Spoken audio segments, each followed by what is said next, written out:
The morning my neighbor pounded on my door, his face was white as paper. "Don't leave the house today," he whispered. "No matter what happens, stay inside." I thought he was being paranoid. By sunset, I understood he was trying to save my life. And by the end of that week, I realized someone I trusted had planned to destroy me, and I had to decide whether I was going to stay the victim or make them regret ever underestimating me. Before I tell you what really happened, make sure you like and subscribe if you believe karma always comes full circle. My name is Molly Sanders, and I share stories about betrayal, revenge, and justice. And tell me in the comments, where are you listening from tonight? I always love knowing how far these stories travel. Now let me take you back to that morning. I had lived in Maple Grove for 6 years. Quiet street, trimmed hedges, the kind of neighborhood where people wave but rarely talk. My house sat between a pale blue colonial and a brick 2-story with dying rose bushes. The brick house belonged to Harold Finch. Harold was the one pounding on my door that morning. We weren't friends.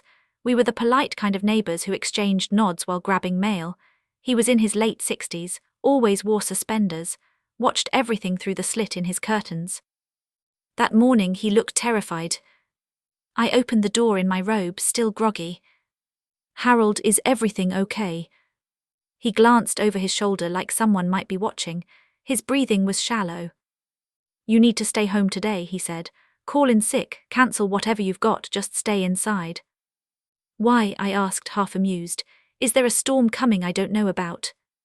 He didn't smile. "I can't explain, not yet, just trust me." "Trust him?" I almost laughed, but something in his eyes stopped me. It wasn't drama, it wasn't gossip, it was fear. Real fear. I promised him I'd think about it. He left without another word. I stood there for a long time after he walked away. Then my phone buzzed. A message from my boss, Daniel. "Big client coming in at 10. Need you here early, don't be late." Daniel Cross. He had hired me 2 years ago when I was desperate for a second chance. I'd left a toxic workplace before that. Gaslighting, credit stealing, the usual corporate nightmare. Daniel had seemed different, supportive, almost protective. But over the last 6 months, something had shifted. He started making little comments. "You're lucky I took a chance on you. Don't get too comfortable. You know how fast reputations can fall apart." At first I brushed it off as stress. He was going through a messy divorce.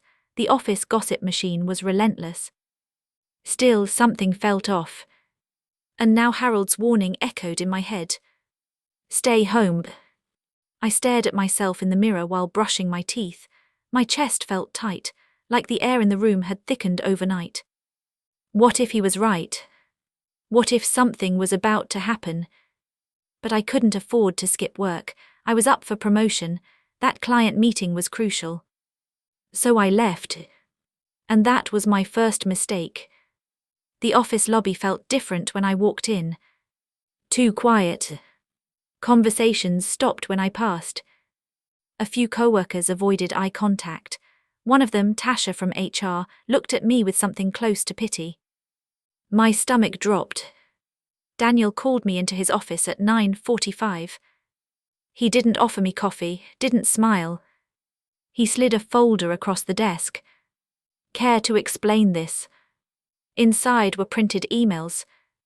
Dozens of them. From my account. Leaking confidential information to a competitor. My hands started shaking so badly I had to grip the chair. "This isn't real," I whispered. "I didn't send these." He leaned back, steepling his fingers, calm, almost bored. "The IT department traced them to your login." "That's impossible." He shrugged. "Is it?" My mind was racing. Passwords, security. I had 2-factor authentication. "I didn't do this," I said again, louder now. "You have to believe me." Daniel's eyes hardened. "Believe you, Molly, this could cost us millions. You've put this entire company at risk." I felt heat crawl up my neck. Someone had set me up. And judging by the way he was looking at me, he already knew that. Security escorted me out within the hour. Co-workers watched. Some whispered. Some recorded. Humiliation burns hot. It feels like your skin doesn't belong to you anymore. By noon, my company email was deactivated. By 3 p.m., I received a termination letter citing gross misconduct and breach of trust. I sat in my car in the driveway for 20 minutes before going inside. Harold was standing at his window, watching me. When I stepped out of the car, he rushed over. "They did it, didn't they?" he asked. My heart pounded. "You knew," I said. "It wasn't a question." He swallowed. "I heard something last night." "What?" He hesitated. "I couldn't sleep. My bedroom window was open. I heard voices from the alley behind your house, a man and a woman. They were arguing." My skin prickled. "I recognized the man's voice this morning when I saw him in your driveway." "Daniel, they said something about making sure you'd be out by 10, Harold continued, "and about deleting traces." The world tilted. Daniel had been here, behind my house, planning this. I felt sick. And suddenly, I understood why Harold had looked so afraid. He hadn't just been warning me about losing my job. He had been warning me that someone had premeditated my destruction. And that someone wasn't done yet. Because if Daniel was willing to frame me, what else was he willing to do? I didn't sleep that night. Every creak of the house felt louder. Every car that slowed outside made my heart slam against my ribs. Someone had carefully constructed a lie around me, and they expected me to crumble quietly. But I've never been good at staying quiet. Still, I had no proof, no job, and a reputation in ruins. And the worst part, Daniel had been smiling when security walked me out, like he'd just won something. That night I made a promise to myself. If he thought I would disappear quietly, he had no idea who he was dealing with. But first I had to survive what he had already set in motion. And what I discovered 2 days later made the betrayal cut even deeper. Because Daniel wasn't working alone. And the woman in the alley, she was someone I trusted. I found out who the woman was on Wednesday. Her name was Lena Morales *. My best friend. We met 3 years ago at a networking seminar. She was sharp, ambitious, magnetic, the kind of woman who lit up rooms and collected secrets without anyone noticing. We bonded over bad bosses and worse dating histories. She had been the one who encouraged me to apply at Daniel's firm. "Trust me," she'd said. "He's strict, but he rewards loyalty." Loyalty. That word echoed in my skull when I saw her car parked 2 blocks away from my house that Wednesday afternoon. I had just returned from meeting with a lawyer. I was clutching a folder full of paperwork, trying to build a case for wrongful termination. My savings were thin, my anxiety was not. And there it was. Her silver sedan. Engine off, windows tinted. My pulse kicked up. I slowed my steps, my breath fogged in the cold air. I walked past casually, pretending I hadn't noticed, but in the reflection of a dark storefront window I saw her silhouette inside. Waiting. For what? For me to leave again. For someone else to arrive. That was when it hit me like ice water down my spine. Harold had warned me to stay home. Daniel had needed me out by 10. What if this wasn't just about emails? What if the plan had gone further? I didn't go home right away. Instead, I ducked into a cafe across the street and watched from inside, my hands wrapped around a coffee I wasn't drinking. An hour passed. Then Daniel's black SUV pulled up. He stepped out, walked straight to Lena's car. He got in. They stayed inside for 20 minutes. Talking, planning. My vision blurred at the edges, my chest felt hollowed out. This wasn't a misunderstanding. This was orchestration. And suddenly every memory rearranged itself in my head, like a puzzle snapping into place. Lena insisting I use a certain password format because it was easier to remember. Lena offering to help me with reports, asking for access to shared drives. Lena telling me Daniel was under so much pressure lately.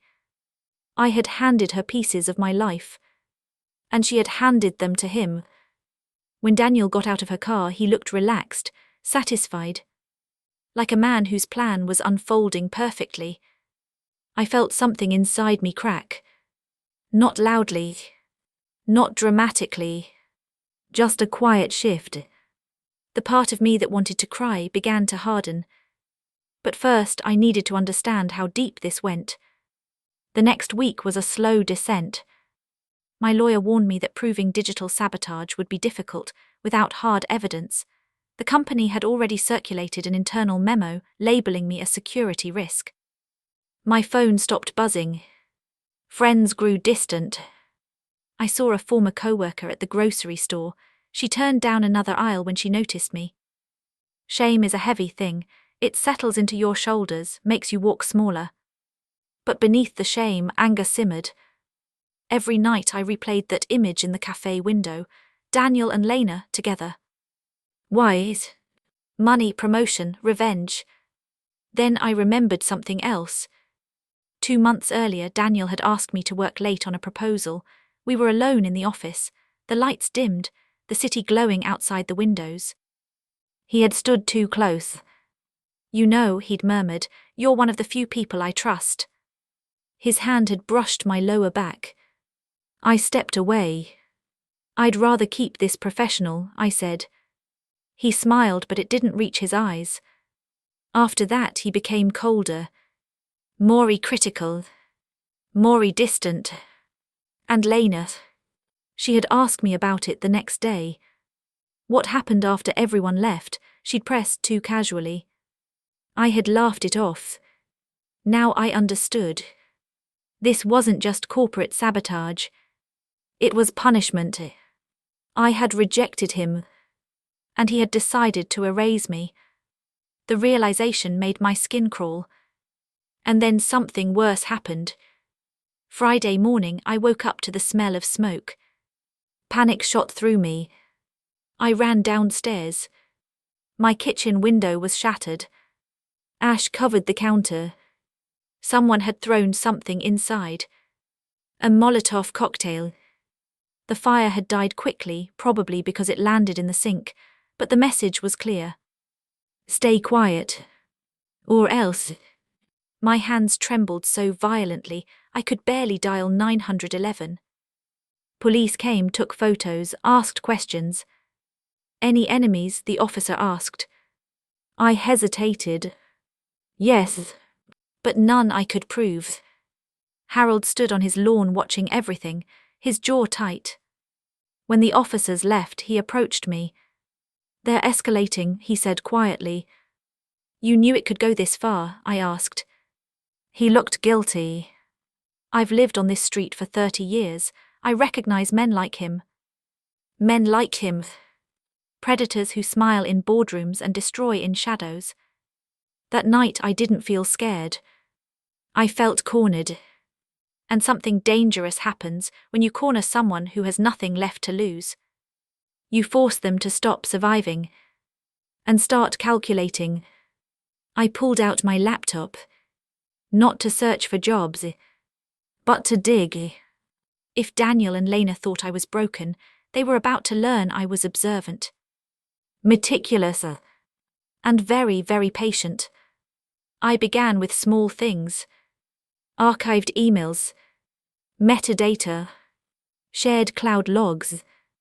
I called in a favor from an old college friend who worked in cybersecurity.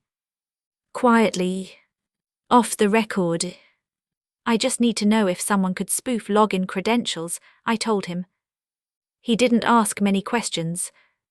But when he called back 2 days later, his tone had changed. It's possible, he said, but that's not the interesting part. What is? There were remote access attempts on your home network the night before those emails were sent. My blood ran cold. From where? He paused. An IP address registered to your company. Daniel had been near my house. Voices in the alley. needing me gone by 10. They hadn't just framed me. They had accessed my home network. Maybe even planted something worse. That's when Harold's warning finally clicked into its terrifying full meaning.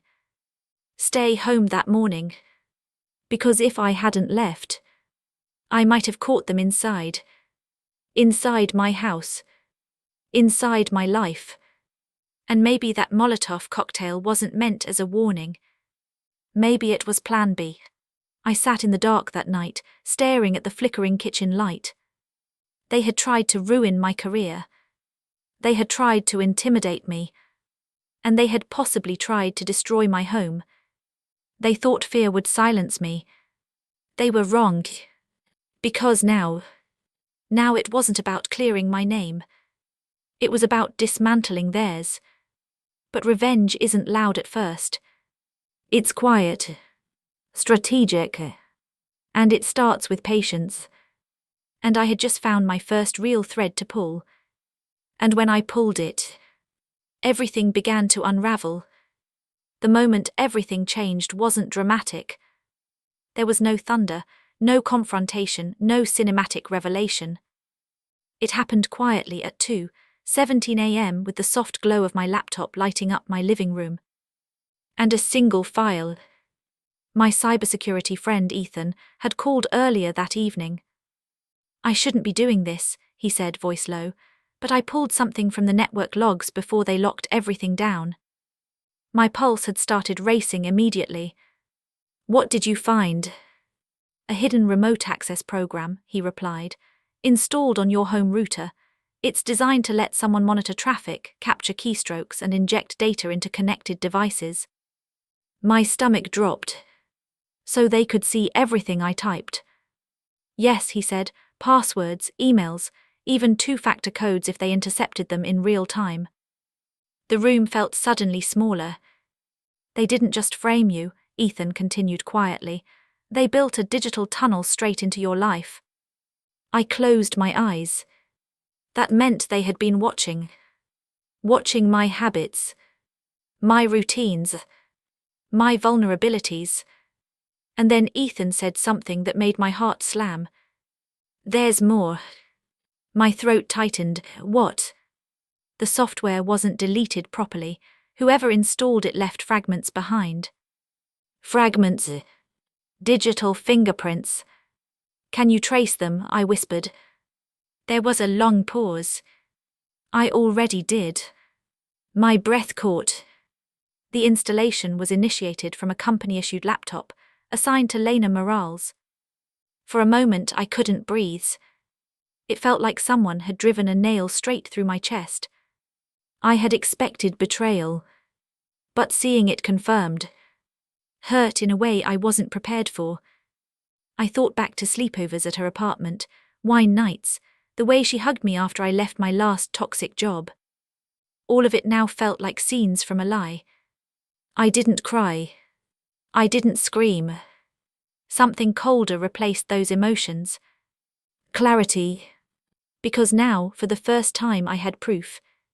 But proof alone wasn't enough. Daniel and Lena had power, lawyers, resources. If I came forward too early, they'd bury the evidence and paint me as unstable. No, I needed to dismantle them piece by piece. And to do that, I needed them to feel safe. The first step was disappearing. Not physically, socially. I stopped fighting publicly. Stopped contacting coworkers. Stopped asking questions. I let the narrative settle. The disgraced employee. The security risk. The cautionary tale. People stopped talking about me within weeks. And that's exactly what I wanted. Because predators relax when they believe the threat is gone. Meanwhile, I started rebuilding quietly. Ethan helped me secure my network, install monitoring tools of my own. I began documenting everything. Dates, times, connections. I even installed security cameras around my house. 2 weeks later, they paid off. At 11:43 p.m., One of the cameras detected motion in the alley behind my backyard. I watched the footage with my heart hammering. A figure moved near my fence. Male, broad shoulders, wearing a hoodie. He crouched near the electrical panel connected to my outdoor wiring. He was trying to tamper with it. When he turned slightly, the streetlight illuminated his face for half a second. Daniel.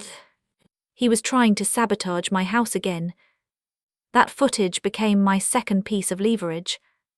But the real turning point came a month later. And it happened completely by accident. I was at the grocery store when I ran into Tasha from HR. She looked startled to see me. And guilty. We exchanged awkward pleasantries before she blurted out, "I always knew something was wrong about what happened to you." My heart skipped. "What do you mean?" I asked carefully. She hesitated, then lowered her voice. "Daniel pushed hard for your termination, way harder than necessary." "That doesn't surprise me." She glanced around. "And Lena, she got promoted the same week you were fired." "Of course she did." My jaw tightened. Tasha swallowed. There were rumors they were involved. My stomach twisted. "Why tell me this now?" I asked. Her eyes softened. "Because Daniel just got engaged." My mind went blank. "To Lena." The words hit like a physical blow. Engaged. So this wasn't just professional betrayal. It was personal ambition. They had built a relationship while using me as a stepping stone, sacrificing me to secure their future. That night I sat in my living room staring at the engagement announcement posted online. They looked happy, triumphant, untouchable. And that was when something inside me finally snapped into place. Not rage, not grief. Something sharper. Resolve. Because they thought the story was over. They thought they had won. But they had forgotten something crucial. I had been watching too. And unlike them, I was patient. My plan formed slowly over the next 2 months. It wasn't reckless. It wasn't loud. It was precise. First, I worked with Ethan to compile a full digital trail. Logs proving remote access. Installation timestamps. Device IDs linked to Lena's laptop. Second, I gathered footage of Daniel tampering with my property. Third, I collected witness testimony. Harold agreed to provide a statement about overhearing them in the alley. And Tasha. She agreed to confirm Daniel's unusual involvement in my termination. One by one, the puzzle pieces aligned. But the final move required timing. Perfect timing. Because revenge isn't just about exposing truth. It's about doing it when it hurts the most.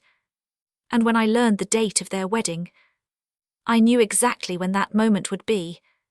6 months after the day they destroyed me. A lavish ceremony at a luxury hotel downtown. Hundreds of guests. Corporate leaders. Industry press. It wasn't just a wedding. It was a public victory lap. And they had no idea their celebration was about to become a public reckoning. I wasn't going to confront them privately. I wasn't going to send a quiet lawsuit. No, they had humiliated me publicly. Destroyed my reputation in front of everyone. So justice needed to be equally visible. I contacted a lawyer specializing in corporate misconduct. Presented every piece of evidence. He stared at the files for a long time before looking up at me. "This is airtight," he said. "And when we release it..." He gave a thin smile. "It will ruin them." For the first time in months, I slept peacefully that night. Because the fear was gone. The helplessness was gone. All that remained was anticipation. And as their wedding day approached, they had no idea the storm waiting just beneath the surface. But I did. And I was ready. The morning of their wedding, I woke up before sunrise. For months I had imagined this day, not with rage, not with chaos, but with a strange, steady calm. Because revenge, when done right, doesn't feel explosive. It feels quiet, certain, like a door finally closing after a long, cold draft. I stood in my kitchen with a cup of coffee, watching the pale light creep across the floor. My hands weren't shaking anymore. My breathing was slow, even. 6 months earlier, I had been sitting in this same room, staring at shattered glass after someone tried to burn my house. Now I wasn't the person who had sat there that night. Back then I was terrified. Now I was prepared. The wedding was being held at a luxury hotel ballroom downtown. Crystal chandeliers, marble floors, white roses everywhere. It looked like something out of a magazine spread. Daniel loved appearances, loved control, loved power.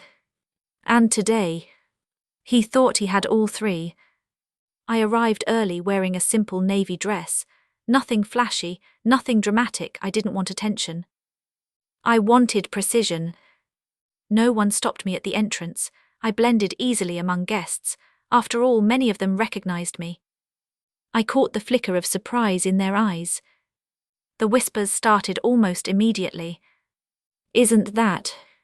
Wasn't she fired? What is she doing here? I ignored them. Because the real moment hadn't come yet. The ceremony itself was almost surreal to watch. Daniel stood at the altar, smiling confidently, like a man who believed he had conquered every obstacle in his path. Lena walked down the aisle in a pristine white gown. She looked radiant. And for a brief second, I remembered the nights we stayed up laughing, sharing secrets, believing we were building each other up. That memory didn't hurt anymore. It just felt distant. Like remembering someone you once knew in another lifetime. They said their vows. Spoke about trust. Loyalty. Partnership. I almost laughed at the irony. But I stayed still. Because I wasn't there to interrupt the ceremony. I was there to end their illusion. The moment came during the reception. After the speeches. After the champagne had loosened everyone's guard.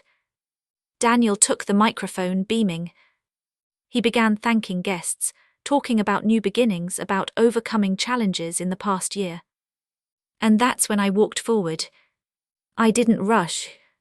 Didn't raise my voice. I simply stepped into the center of the room.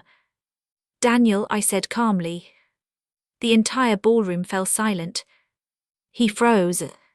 The color drained from his face. Molly, he stammered, what are you doing here? I met his eyes. For months, I said clearly, you've told people I betrayed your company. A murmur spread across the crowd.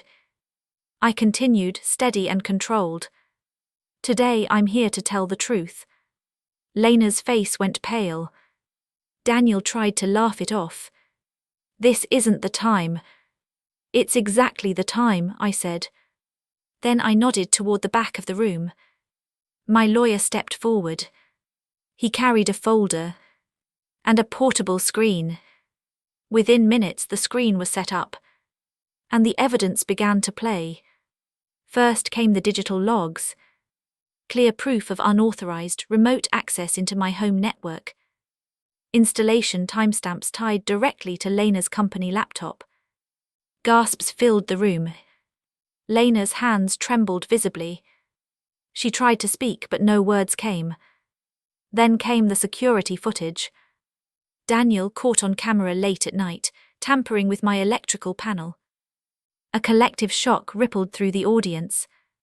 Someone whispered loudly, "Oh my God." Daniel's face turned grey. "This is fabricated," he said weakly. But his voice lacked conviction. Because deep down, he knew it was. Finally, my lawyer presented Harold's sworn statement. Testimony confirming he overheard Daniel and Lena discussing the plan in the alley behind my house. The room felt charged, electric with disbelief. All eyes turned to the newlyweds. And that was when everything collapsed. Lena broke first. Her voice cracked as she whispered, "You said no one would ever find out." Daniel snapped at her, panic flooding his face. "Shut up." But it was too late. The illusion was gone. The truth stood in front of hundreds of witnesses. Corporate executives, colleagues, friends, people whose respect Daniel had spent years cultivating. In seconds it evaporated. Phones came out. Videos recorded. The story spread instantly. Within hours, his company's board announced an emergency investigation. Within days, Daniel was suspended. Within weeks, he was fired. Lena lost her promotion, then her job, then her reputation. Their engagement dissolved publicly and messily. Because trust built on betrayal cannot survive exposure. And me, I didn't shout. I didn't celebrate. I simply walked out of that ballroom with my head high. For the first time in nearly a year, I felt light. Not because I had hurt them, but because I had reclaimed myself. My name, my truth, my dignity. People often think revenge is about making someone suffer. But it is. Real justice isn't loud or chaotic. It's clarity. It's the moment when lies lose their power. When truth stands unshaken. Months later, my wrongful termination lawsuit was settled in my favor. Publicly, my reputation was restored. And something unexpected happened. I found peace. Because the anger that once kept me awake at night was replaced by something quieter. Understanding. They didn't destroy me. They revealed who they were. And gave me the chance to discover who I really was when pushed to the edge. If this story reminded you that truth always finds its way to the surface, make sure you like and subscribe. And tell me in the comments, have you ever been underestimated by someone who later regretted it? I read every story you share. Because sometimes the strongest revenge isn't destruction. It's simply standing tall long enough for the truth to speak for itself.